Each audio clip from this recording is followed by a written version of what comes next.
This is Bucket Talk, a weekly podcast for people who work in the trades and construction that aren't just trying to survive, but have the ambition and desire to thrive. The opportunity in the trades and construction is absolutely ridiculous right now. So if you're hungry, it's time to eat. We discuss what it takes to rise from the bottom to the top with people who are well on their way and roll up their sleeves every single day.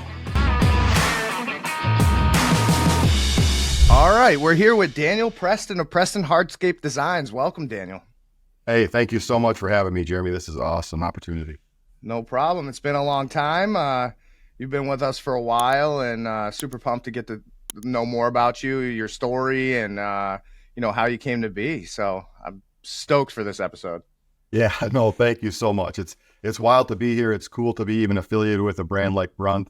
You know, I feel we both have been growing our social media followings and audiences during the same time periods almost. Yeah. Looking back at when I got started 6 years ago and how long you guys have been just building your juggernaut over there. It's just crazy to see the rocket ship you guys are on. I'm not on as big a rocket ship, but I feel like a little bit similar one. And a lot of that has to do with social media, probably for both of us, right? Yeah, social media is a powerful tool. I mean, definitely on the empowerment side, it's great to get our messages out there, bring light to the trades, construction, get to share with other trades, or even people within your trade, what you're doing, how you're doing it. So Right. Definitely cool. Downside is now everybody's going to critique everything you do. So got to be prepared for that. I feel the haters are coming out of the woodwork more and more each day. It's like the new thing to do, I feel. Dude, and I think there should be like a qualification button. It's Yeah. like, are you actually in the industry? Because if you're in the industry, like, we'll give you a check mark saying, okay, maybe I value your opinion. Yeah, but on no. the flip, like, No, I always say to the guys, it's never going to be anybody at your level or above, right? right. That's the thing to look at there. So, yeah, no, it's been a wild ride. For me, I think social media has had a lot to do with it. I've been a hardscaper for 23 years. I've been on my own now for just 6. Yeah. So I worked for other companies, watching them fumble through social media, I guess. I was just always a field guy for the most part. Last part of my career, working for someone, I was a designer, and that's kind of what kickstarted me into Preston Hardscape Design. Yeah. And I just knew, 6 years ago, social media had to be the thing. You had to be on Instagram. You had to be on Facebook. It's like what the marketing people were talking about, but like where it's taken my career and like what it's done for my small business in central Wisconsin has just been ridiculous. Just been so wild. I had no idea the opportunities that would come in just by showcasing your work and telling people who you are. Yeah, that's interesting because, and we'll get into this, but one of the questions that comes up is like, how can a local business leverage Instagram or TikTok for their business? And, you see Facebook, and Facebook's kind of morphed into almost like an Angie's List or something like that, like a Google listing, so that, it seems native to that platform to have your business on there. Right. Be in certain community groups and like that totally makes sense. But like on the flip side, and we had a conversation a while back with another guest that like Instagram was more on the labor side and less on the customer side. So people see what you're doing. People want to get involved. So other hardscapers are reaching out to you and like, hey, do you have an opportunity to work for you or whatever? So it's kind of interesting, like how you're utilizing that. And I'd actually love to hear that. Let's just jump in with it now. And that's crazy because I have a story that like ties that whole entire thing you said just together. And this is how I always approach it. Like to me, when I first started out, Facebook was my local connection, right? Like grandmas, grandpas, friends and family, everyone from your high school. I live in my hometown. So lots of people from my hometown are on Facebook. So to me, Facebook was the first thing, kind of the local, like get yourself out there. And I always said Instagram was for the world. I always said Facebook is local, Instagram is for the world. That's just how I felt. But you're exactly right, man. And I feel sometimes we go back and forth on, who is your post for on Instagram? Is it for other contractors? Is it for homeowners? Right. And I think some posts can be the same. Yeah. Right. But it's like for a long time. And I think as contractors, it's just so fun to have other people following you and to be, picking each other's brain and all this stuff. So you get sucked in kind of to like, but that doesn't mean that potential clients still aren't watching you. right? Yep. So it's like, I thought the same thing. Like my Instagram is for my buddies in the trade. We're sharing, tips and tricks and showing the cool things we're doing. And then I got an Instagram direct message and I live in central Wisconsin, a town of 17,000 people. This is year 3 in business. And I thought Instagram was my contractor buddies. Little did I know that there's a prospective client in Knoxville, Tennessee, who's checking out my work and comparing me to people in his local market. He reached out to me on Instagram in a direct message and literally that changed the projection of my career.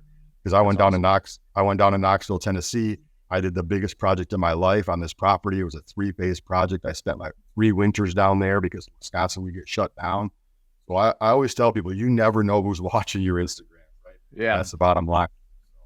Yeah. And I've even like just being in the space now for over a couple of years.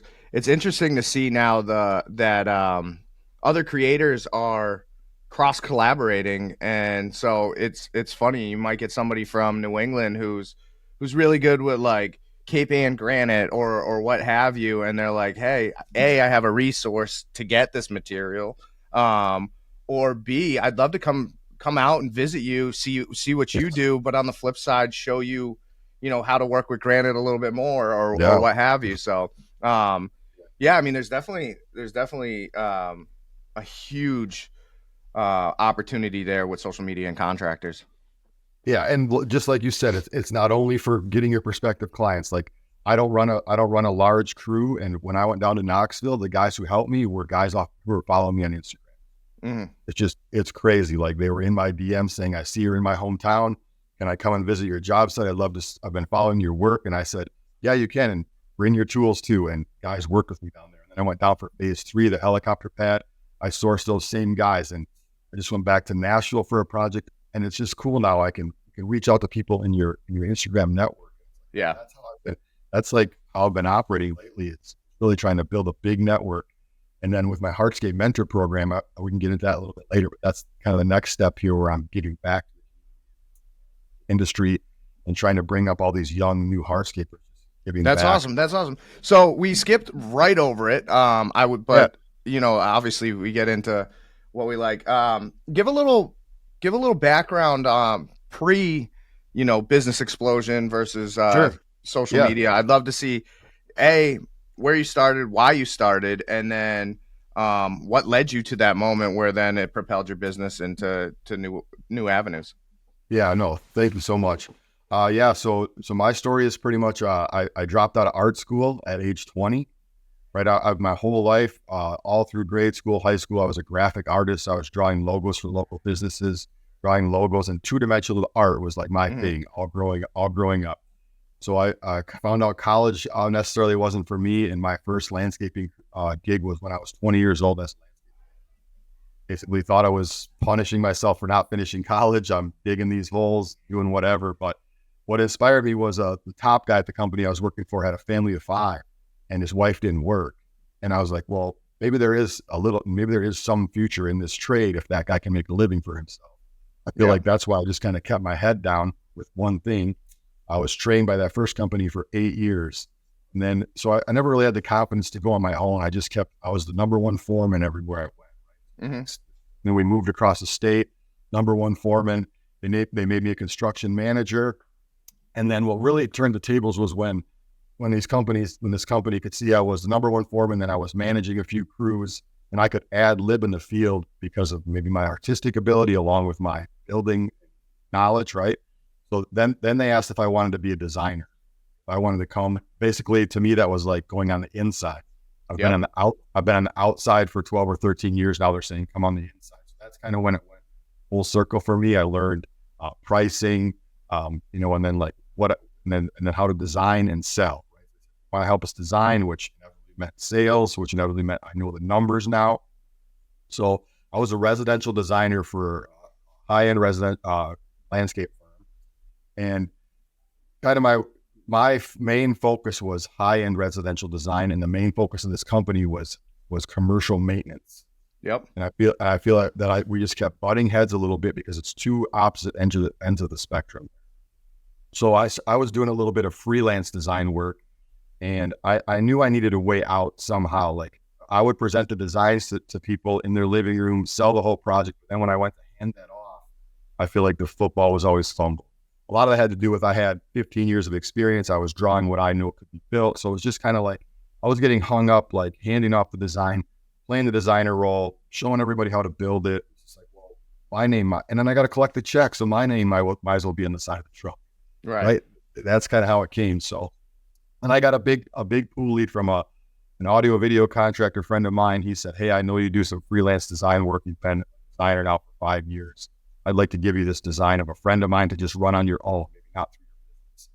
And it came out to be, a 6-figure installation number at the end of it. And that's when I knew it was my time to go. So that's kind of how it all started. And just touching on Instagram and social media, I was so nervous. I started my business and I knew I had to get on there, and I had this one big job. So what I did was I took a whole bunch of pictures and video throughout the course of the first 2 months.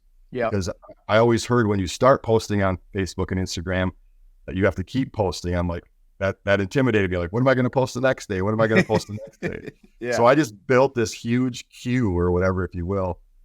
And then I just started getting that out there. So that one job I just documented and shared the crap out of. Like, that's the whole first part of my Instagram page now. If you scroll down is that particular project. And one thing just led to the next thing. Another local home builder was looking through there, and they just seen all kinds of pictures of a massive project, even one. Got hired for another big project. Showcasing that one big project, year one, has kind of just snowballed it all. And then getting my videographer involved.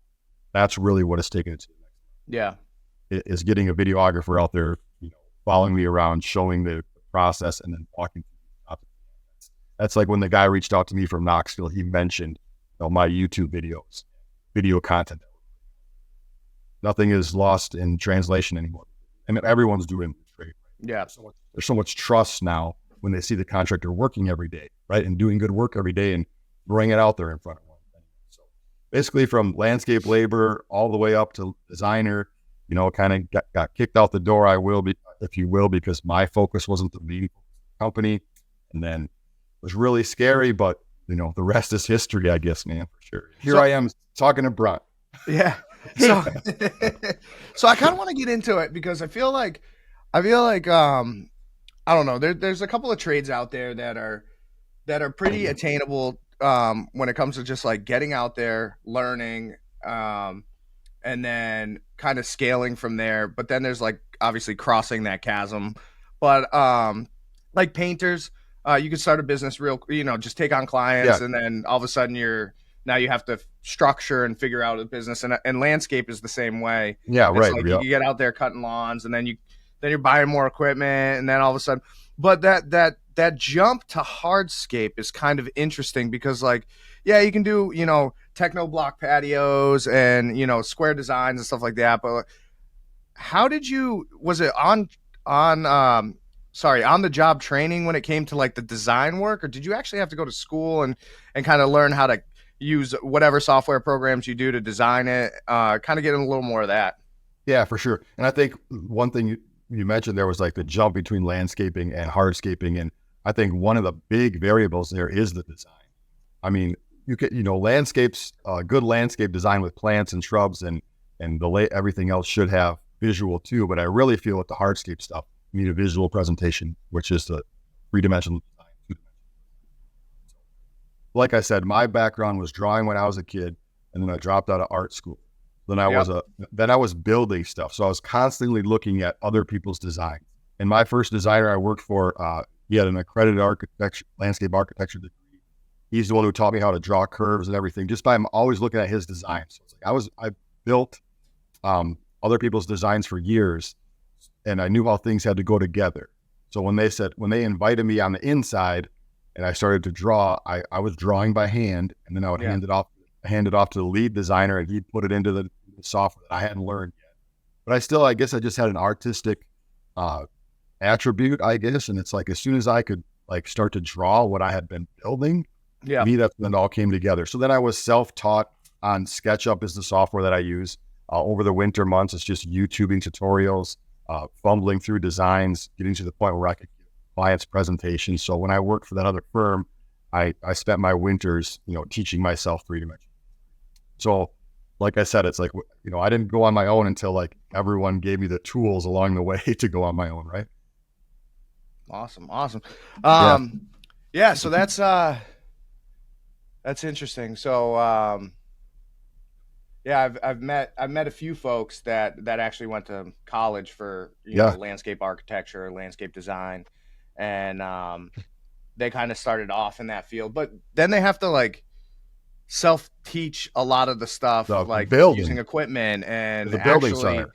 right. So that it's almost like potentially that would be useful later on in their career to go to school for landscape design or landscape architecture. So like right out the gate, I don't think you could necessarily apply it, or you might pigeonhole yourself into just designing and not actual, like you had said, like you were designing, but why isn't your name on the truck that's doing the install and kind of raking all that in, So because I was showing those guys how to install too. Yeah.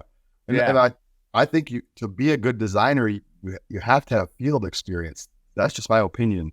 Yeah. And I looked at a lot of designs, either whether it was a commercial design or a residential design from another designer who didn't have a bunch of field experience. And I know every hardscaper who listening this can attest, and it doesn't always work in the field, right?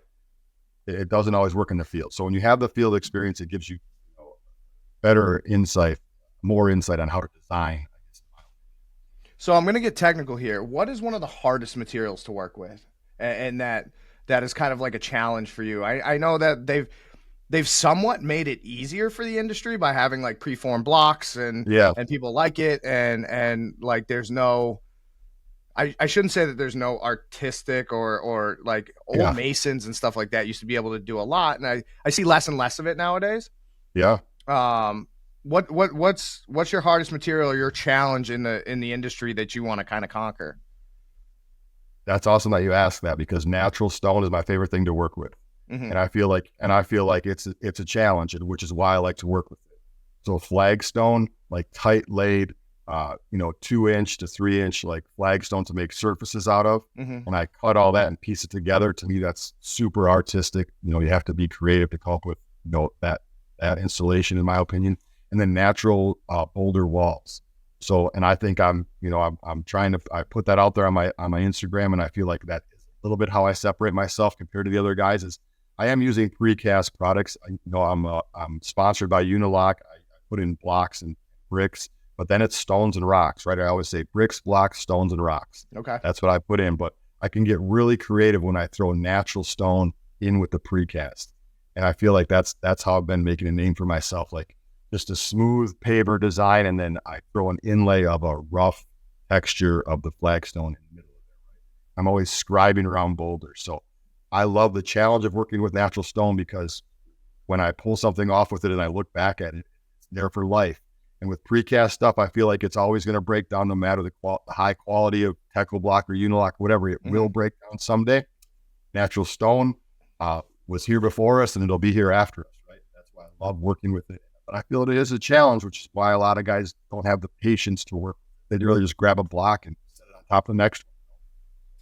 Yeah, it's interesting because I'm from the New England area, so I mean, from granite foundations to farmers' walls. I mean, like everything up here is still has lot lines that are just piles of stone that they found in the field, and they just kind of outline the property. But yeah, I mean, all the way up to Cape Ann granite and the quarry mines up here, or redstone and brownstone. So that a lot of that architecture around here, the older architecture, is still that stone, and it holds up over time. But I feel like, I mean, even from like drilling and feathering and splitting block and stuff like that, there's a lot of skills all those guys I follow are from New England, right? All the blocks, and they have to be. There's a pile of rocks there, and they're making those linear walls with round rocks. Yeah, that I get off on that stuff. I'm kind of a natural stone nerd, so I love all that. And it's wild, because it's like, I did a podcast with guys up in Gloucester, and that's all they do is deal with Cape Ann granite, and it's like it's following lines in the stone, and like knowing, just with a piece of stone itself, knowing its limitations and where it can be, and then kind of mapping that out. And then also I could only imagine like if you were to buy a supply of it, right?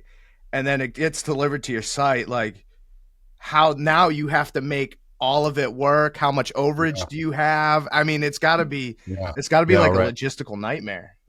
Oh, for sure. I went through a lot of that in my career, was ordering stuff and having it show up and you not like it. The one thing I do now, and I'm always telling these guys, is like, go to the quarry and pick out even if you're going to have a delivery, you have to go to the quarry. Like I'm building natural stone walls, like 7-8 feet tall. And my boulders look like, I call it Yeti coolers. Like they're perfect boxes, right? I know out in New England, they have some rock like that, but just to go to the quarry and pick out a load of boulders and say, I want 10 loads, but I want them all to look like this. Right. Or you're gonna go get your granite, be like, I want it all to look like this. I always tell guys, hand pick your natural stone. It's just gonna make life way easier, right?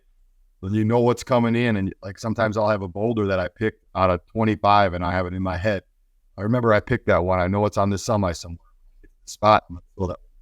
So how does that work for like estimating? I mean, is it when you get into that kind of detail and it being that intricate, is it more like, hey, work with me and like as we'll go along, or do you have this set price and it's super high and you could work down from it and like surprise the customer? Like how, just a glimpse. No, I don't want you to give away all your secrets, but I get and that's a question that does come up for sure. So when you're working with natural stone, you're always going to want to put in the budget for more than you need, right? So if I'm going to build a wall and I know I need three quad axle, like the math provides the face footage I need. I know how many boulders I need. I'm still going to order more. Yeah, I'll probably order probably if I need 2 loads, for sure I'm going to order 3 loads. Then I have those extra ones to pick through. That's usually how I do that. The same thing with flagstone patios and walkways. There's so much waste. That's why you put in the bid for the waste, almost like you're building, right? Mm-hmm. Just to get that number across to the client. And it is a conversation with the client, like, hey, this is natural stone.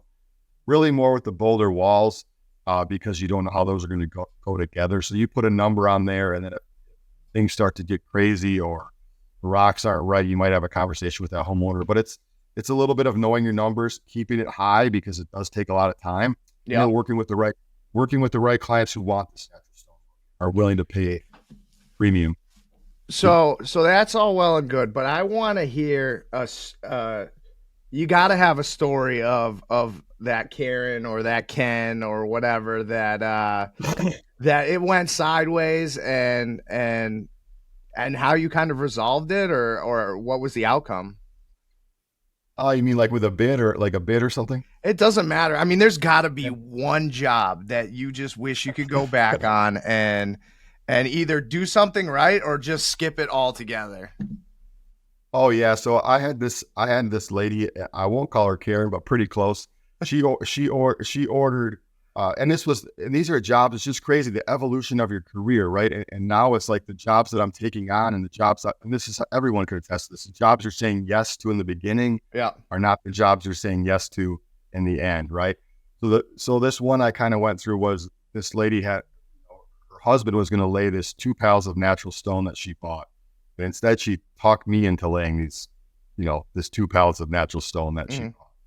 So it's like working with a stone that I didn't hand pick. I didn't go out there. She has a pile laying there in her yard. And I said, sure, I'll put this together. And I'll lay this. But, and then she didn't want any of the details. I wanted to put a paver border around it, and she didn't want that. So to me, the red flags like come about more when they don't let me do everything I want to as a designer, because the best projects for me are the ones where I had the full say over the design, and when the client just lets me do it, they're going to be happy at the end when they play around with that. So just taking on a job where expectations were her husband was going to put this in, there's a couple pounds of natural stone, this was all just going to go smooth. Well, there wasn't enough of the natural stone. She had to get more. Well, at this point, it's a different color coming out.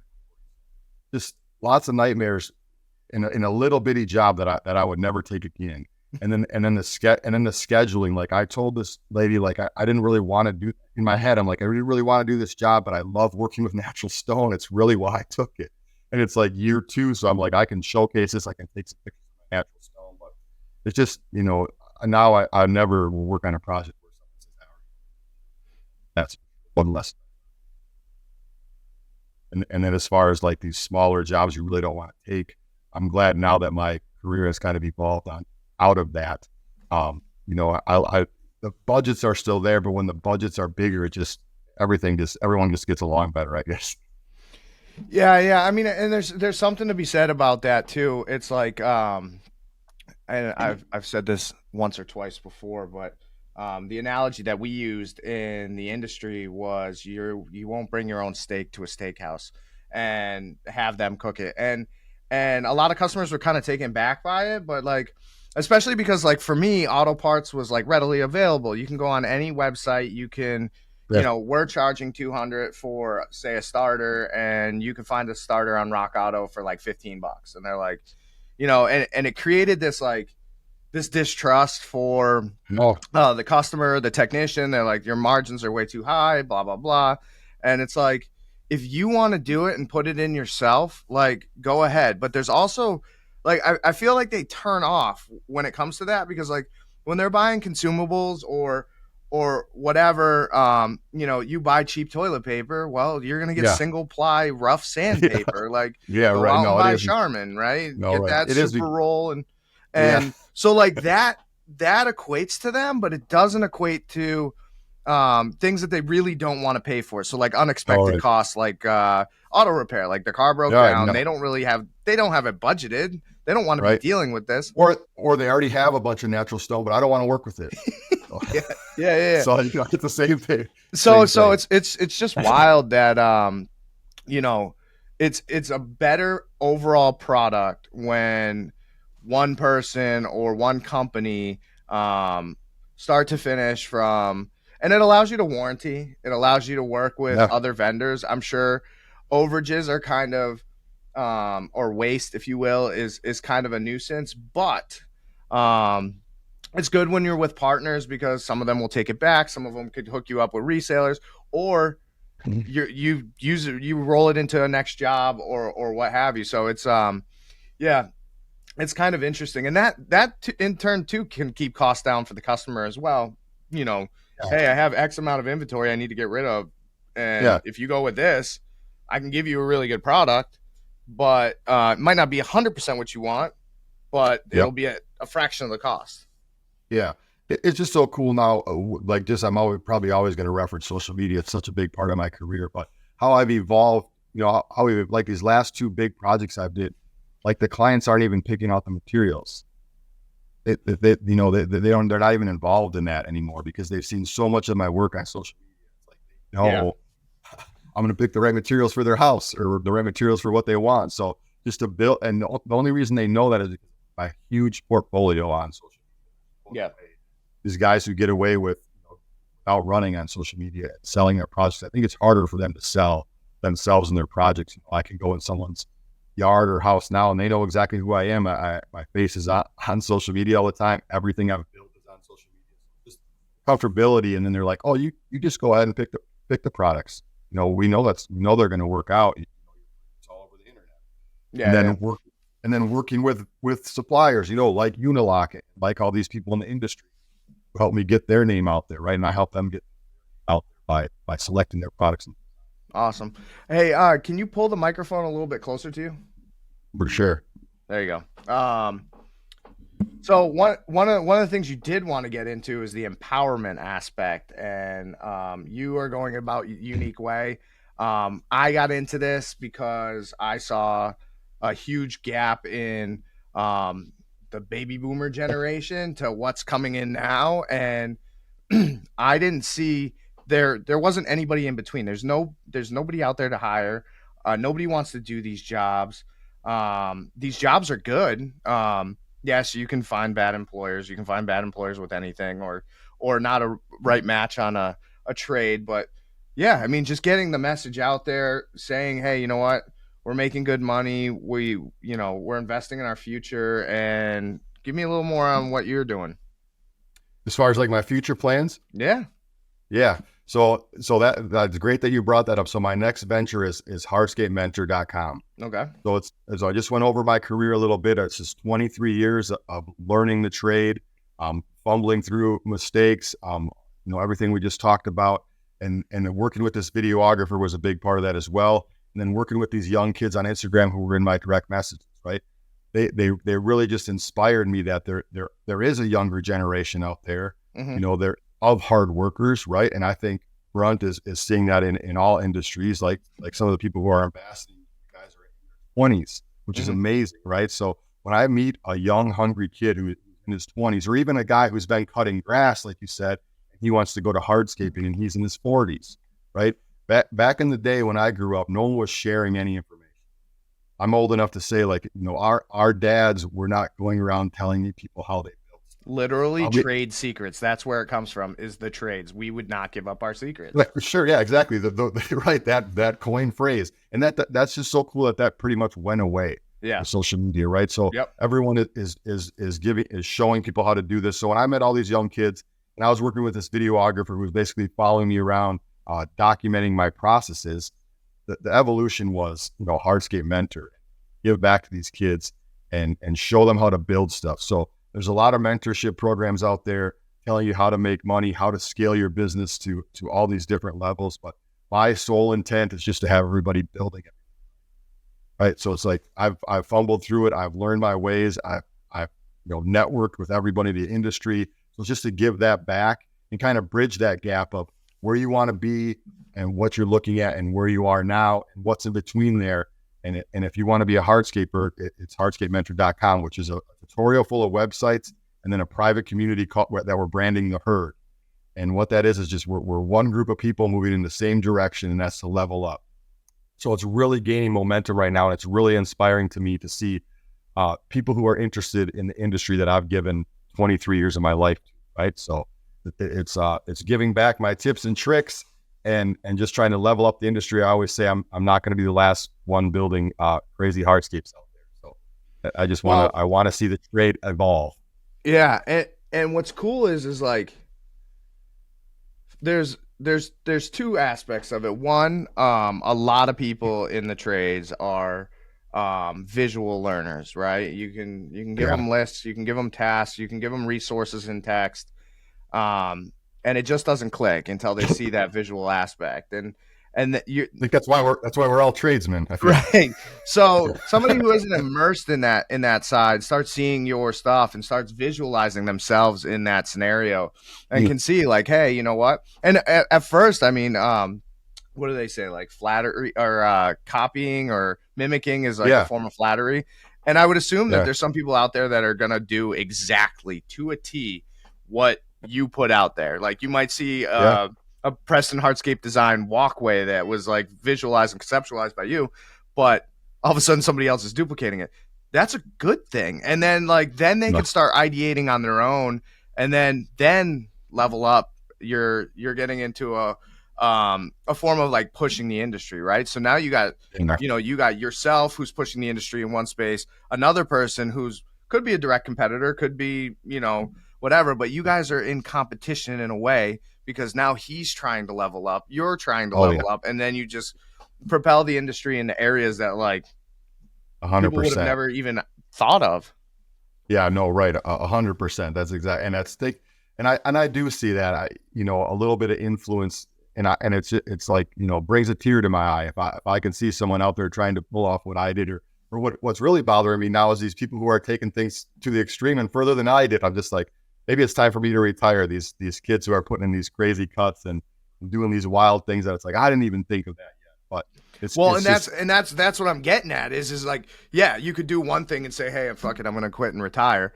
Or you're like, shit, I need to up my game. And then now you're back in the mix and they're going, fuck, I can't believe I didn't think of that. You know what I mean? Right. You're right. That's cool how we just keep feeding off each other. Absolutely. No matter what level you're on as well. Right. Yep.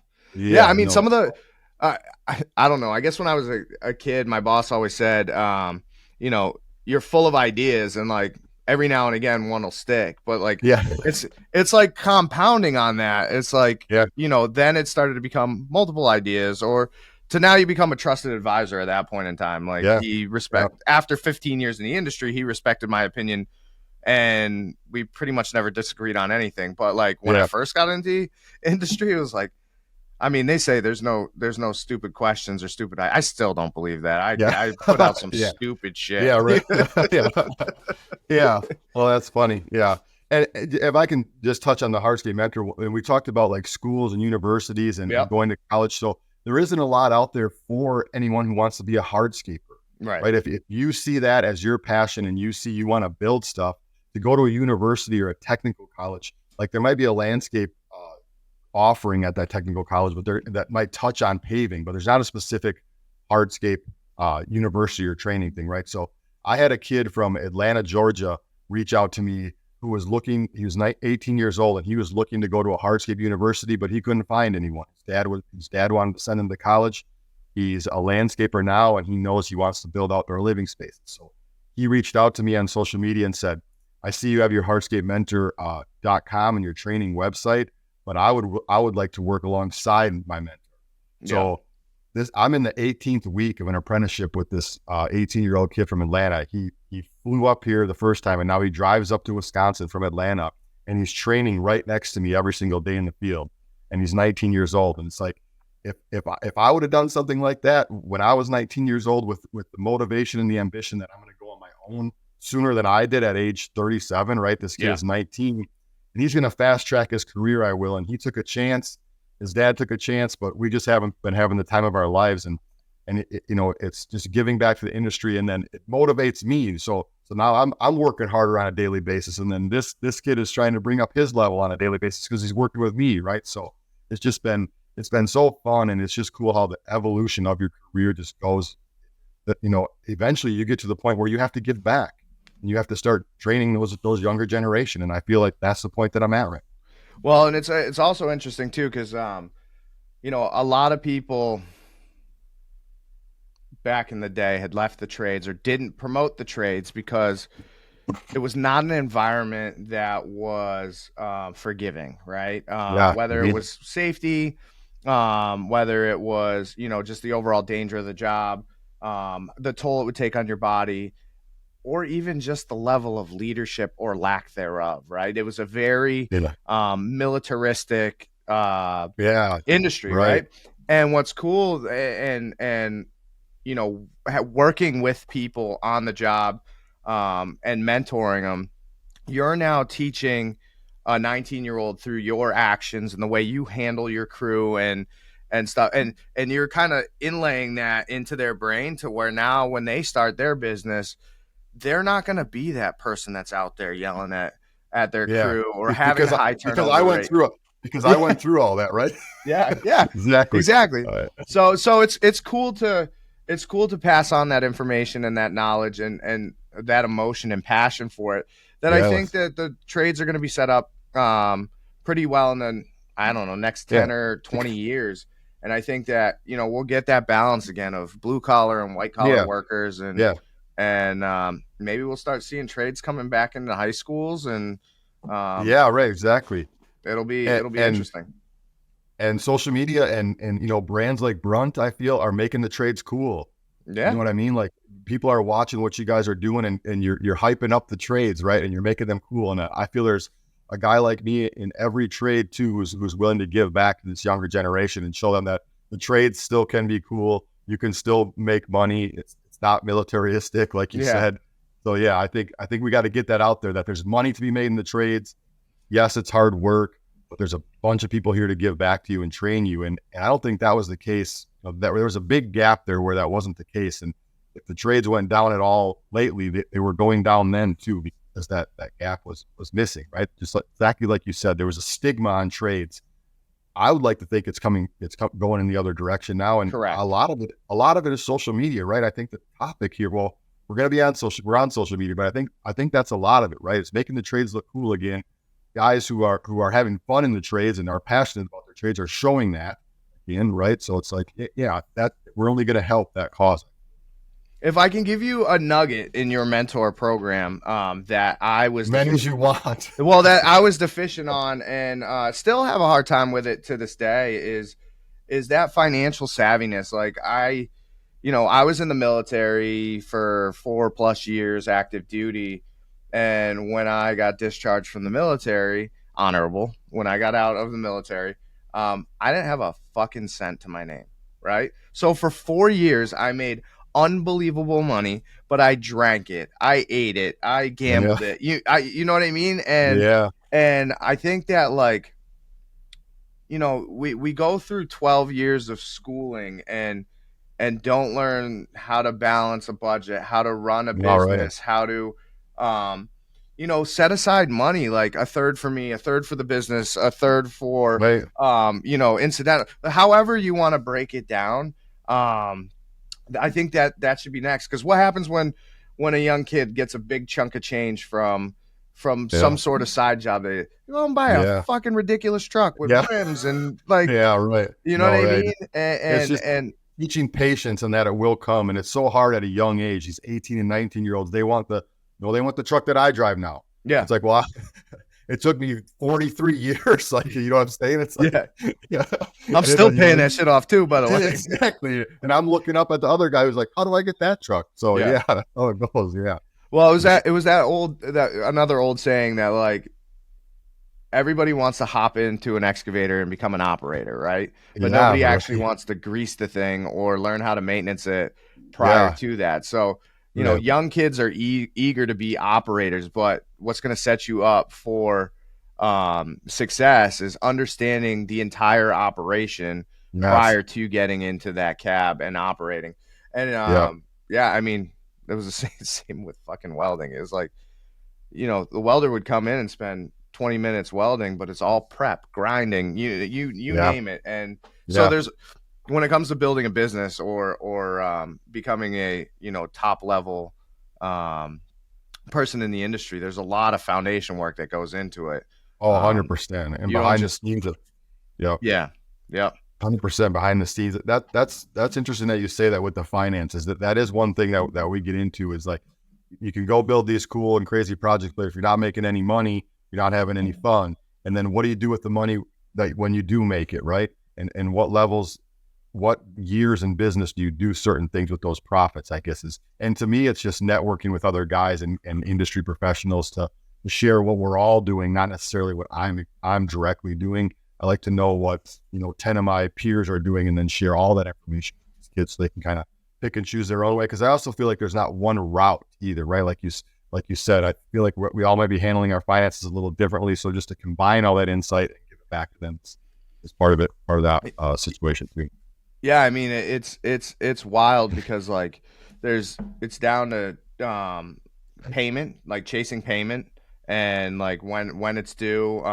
Obviously your suppliers need to be paid, how much inventory you want to keep, taxes and depreciation on your vehicles and what you can write off.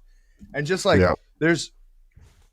I almost want colleges to move from like a standard 4-year degree to like a 2-year, almost like a 1 class per semester. Like, so it's 2 years of credits, but one class a semester, 2 classes a semester that's manageable for a business, and give you like a small business degree to where you take like a class in accounting, a class in finance, a class in HR and business practices. Because now we're in a world of HR, and we got to learn what we can say, what we can't say, medical benefits, retirement, all this stuff. Like, you want to stay competitive as a small business, you need to act like a big business and offer those same incentives that other companies would.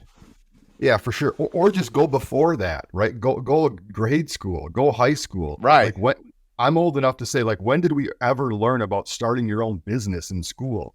Like, to me, that's wild. And that's probably why, it took me 17 years to start my own businesses, because that's not the intuition that's drilled in your head like your whole life. I feel like my parents weren't business owners, right?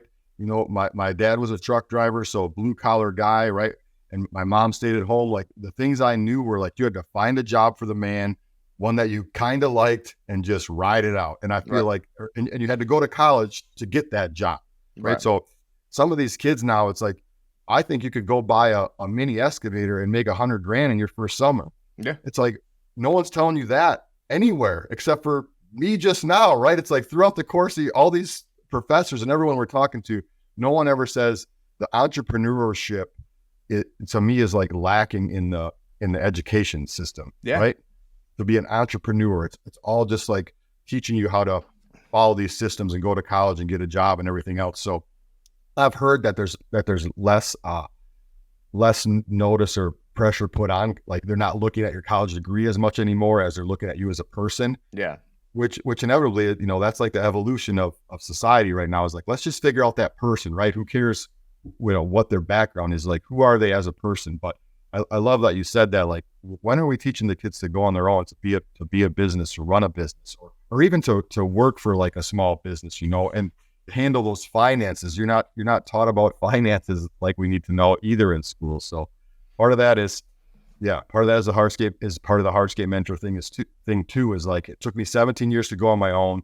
You know, you can start going on your own tomorrow, and I'm going to be a guide by your side, readily available, full website, full community to help you go on your own and become successful, because it's not out there. People aren't teaching that to young kids. Maybe it's more now, but they for sure haven't been history wise, right? Right. Yeah. And, I mean, ultimately that elevates the industry. You know, the better workers that you have out there, the more you can demand your fair share of profits, because again, there's nothing like the guy that goes behind you and underbids you, and then next thing you know, you're fixing that fucking wall. And right. No, and everyone needs to be doing good work. Yep. Yeah, and the customer had a bad experience overall. Somehow you're tangled into it because you were just happened to be the one to finish the project. Yeah, it kind of brings the whole industry down. So like the more people that you can bring up with you, actually Eric says this a lot. I'd rather build the tallest building in the city by building everybody else with me than have the tallest building in the city by tearing all the buildings down. Right. No, so I love that. Right. Yeah. And you know, obviously there's a lot more to that, but like if we grow as a hardscaping community, then everybody's charging what they want, and they've got everybody trained. Now they're not going to look for whatever. Exactly.